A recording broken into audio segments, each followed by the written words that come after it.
Napapanood ko lang 'to dati si kuya sa mga video. Hindi ko akalain na makikita ko siya dito sa Malbar. Siya si kuya na halos gumapang nga makapagtinda lang. Nakita ko siya dito sa may BPI nung Lunes at ako ay magwi-withdraw. May bagyo noon pero nung mga oras na iyan ay tila laang. Yan nga po ay tiningnan ko na kung ano mga tinda ni kuya.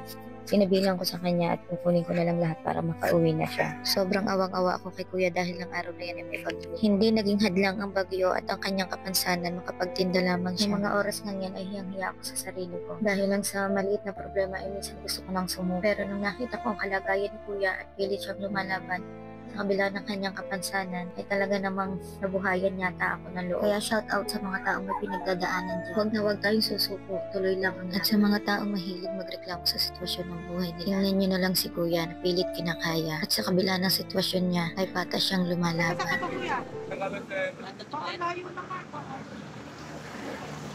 Naglalap lang ka na, bumili ko ng korte ng nanay ko.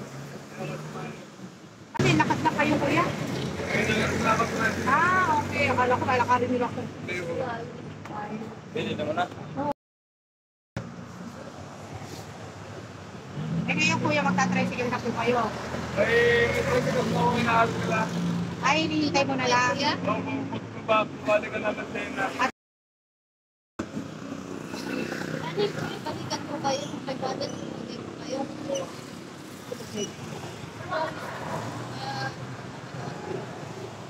Dati kasi mabagal po.